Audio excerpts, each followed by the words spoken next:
Hello everyone, my name is Krista Jane P. Cataylo, and together with my group mates, we are going to discuss about FRAILOCRACY, secularization controversy, and GOMBURZA. But first, do you have any idea about our topic? Or do you know the meaning of FRAILOCRACY, or what happened during the secularization controversy, and GOMBURZA? Or is it somehow familiar with you? So before we start our discussion, we must first know our objectives in this lesson. The objectives are the following. First, examine. Examine the different factors that shape the religious practices during Rizal's time. Second, apply. Apply the word secularization to the Philippine situation in the 19th century and relate it in today's generation for students to see the difference. And third, or the last, differentiate a regular priest and a secular priest to enlighten the minds of the students. FRAILOCRACY. So what is FRAILOCRACY? FRAILOCRACY is a form of government in which the friars are the rulers. So when we say friars, this means these are the member or a member of any of certain religious orders of men, especially the four mendicant orders: Augustinians, Carmelites, Dominicans, and Franciscans. So the missionaries or friars, as they were known then, played a significant role in the political, social, economic, and cultural elements of the Filipino people throughout more than 3 centuries of Spanish rule. They also spread the Christian faith. So in reality, they were the true conquistadors throughout the Spanish era. So when we say conquistadors, this means the one who conquer, or supposedly the leader or the ruler. The Philippines under FRAILOCRACY. When the Legazpi expedition reached the Philippines in 1565, the Augustinian missionaries also began to make its presence. So the Augustinians were responsible for the construction of churches all over the world, or the Philippines.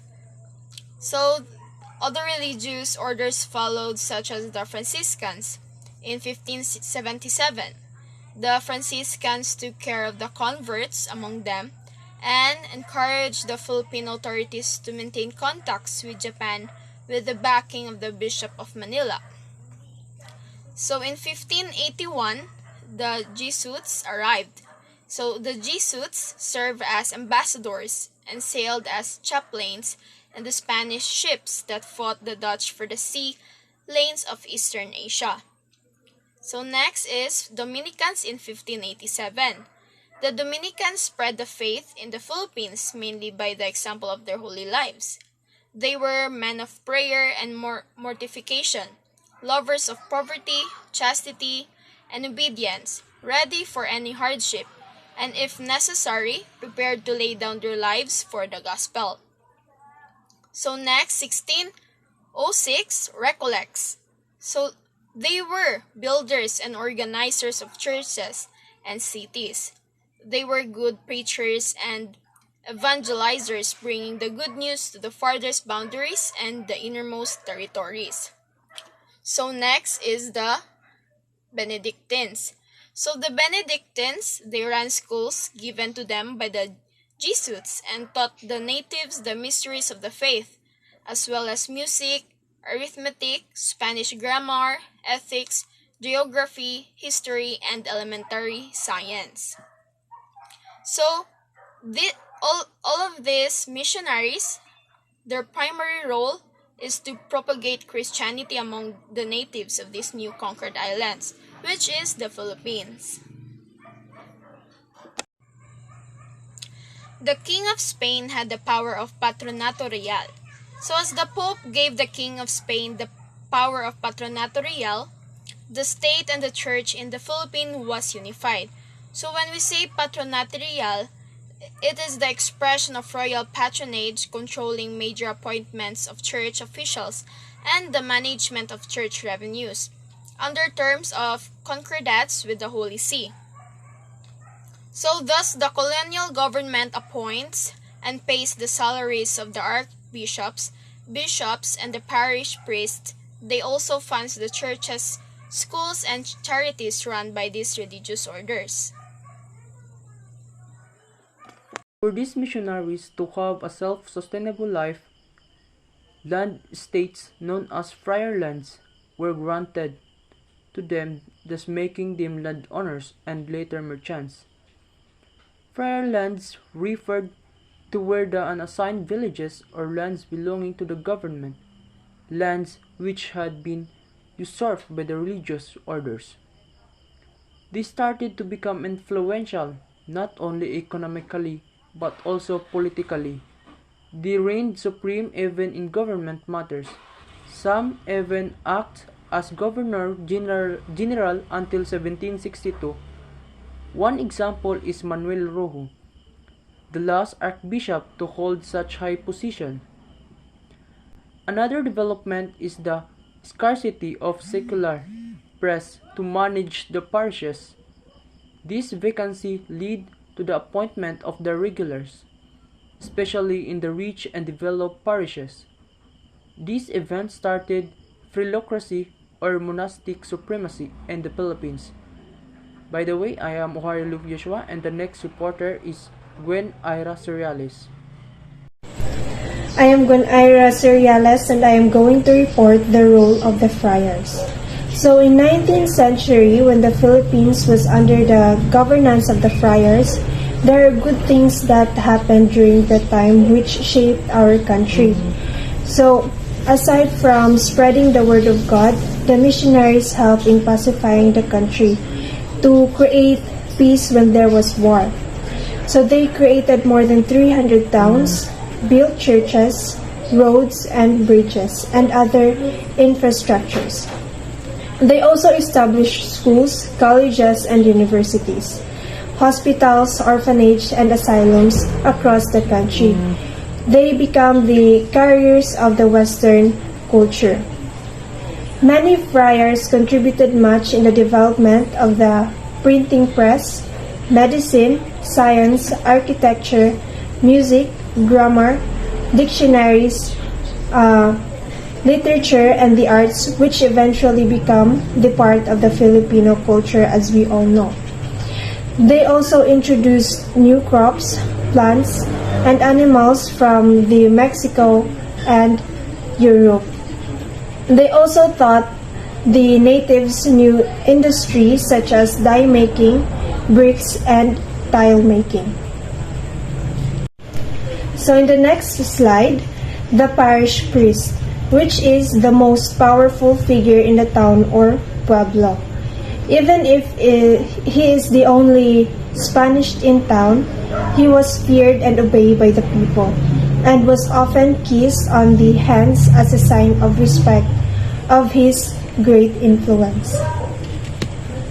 When there is a good thing, there is a bad thing that happened under the governance of the friars.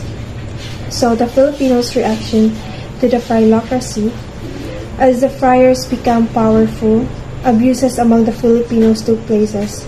The issue about the friar lands became one of the reasons for the outbreak of the Philippine Revolution.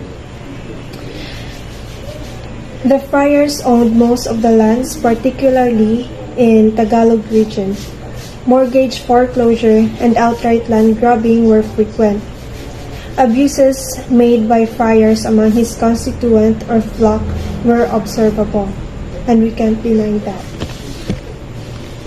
FRAILOCRACY ended during the dawn of the Philippine Republic and the early part of the American occupation. The secularization of the parishes also became an issue since the regulars won't give up their parishes to the Filipino seculars. The abuses that the friars made can be seen in the following: Nolen Me Tangere and El Filibusterismo by Jose Rizal. Rizal wrote El Filibusterismo in dedication to the three martyred priests Mariano Gomez, Jose Burgos, and Jacinto Zamora, expressing conviction that their treatment and deaths at the hands of the Spanish authorities was unjust. Next is La Soberania Monacal by Marcelo H. del Pilar. La Soberania Monacal was among the first pamphlets he wrote in Spain. Next is Fray Butod by Graciano Lopez Haina. Fray Butod's story made reference to the less than kind ways of the local priest. Good afternoon, sir. Good afternoon, classmates. I am John Edward L. David, and my topic for today will be about secularization controversy. Conflict began when the bishops insisted on visiting the parishes that were being run by the regular priests. There are two key groups among the Roman Catholic clergy in the Philippines in relation to the secularization movement. First are the seculars, or the seculares. They are the clergymen who are not affiliated with a religious order. Mostly of them are native Filipinos.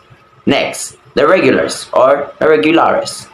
They are the clergymen who are part of an established order. Most of them are Spaniards.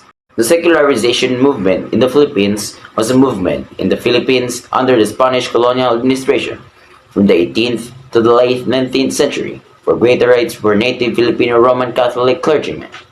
The movement had significant implications to Filipino nationalism and the Philippine Revolution. The topic will be discussed and continued with the next reporter. Good day, everyone. I am Asa P. Carlota, your next reporter for today.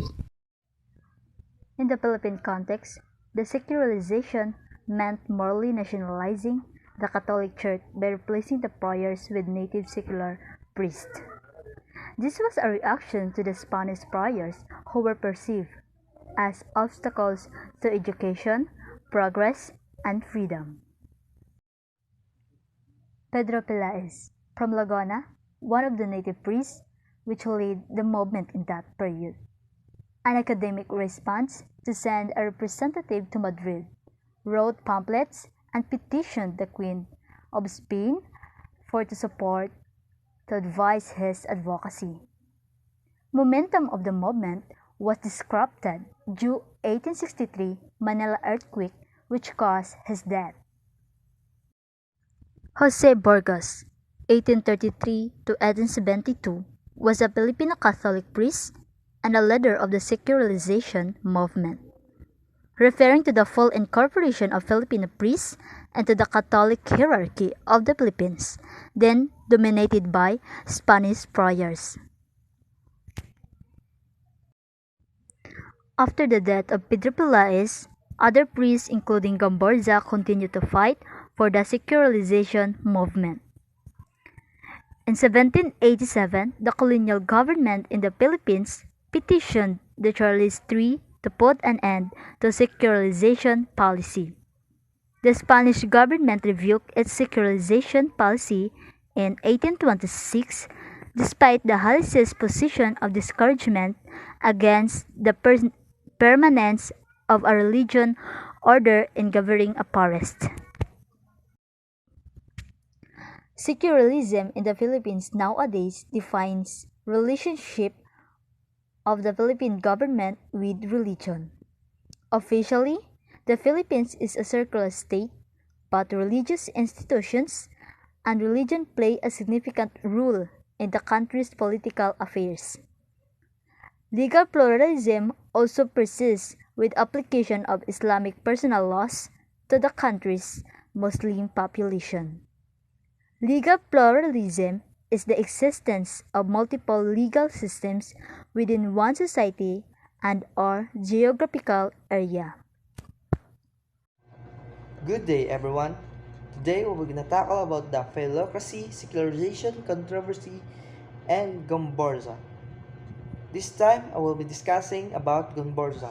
But before that, let me introduce myself. My name is Rodilio A. Maracam Jr. from G-9 Section BS. Now let me start my discussion about GOMBURZA. GOMBURZA is made up of three Filipino priests. First is Mariano Gomez, second is Jose Burgos, and the third is Jacinto Zamora. They led the battle against the Spanish friars and fought for the priest equal rights. They also fought on the issues of secularization in the Philippines that led to the conflict between religious and church seculars. On February 17, 1872, in Bagumbayan, Philippines, Gomburza were executed by garrote by the Spanish colonial authorities on charges of subversions arising from the 1872 Cavite Community. The charges against Fathers Gomez, Burgos, and Zamora was their alleged complicity in the uprising of workers of the Cavite Naval Yard. It was believed by Governor Rafael Iscardi that the Filipinos will create its own government. And allegedly, the three priests were nominated as the leader of planned government in the order to break free of the Spanish government. Thank you. The death of Gomburza awakened strong spirits of anger and resentment among the Filipinos. They grilled Spanish authorities and demanded reforms due to the prejudicial governance of the Spanish authorities. The martyrdom of the three priests ironically assisted in the creation of the propaganda movement, which aims to seek reforms and inform the Spanish people about the abuses of their colonial authorities in the Philippine Islands. Greetings! I am Clyde Adrian T. Ovalo,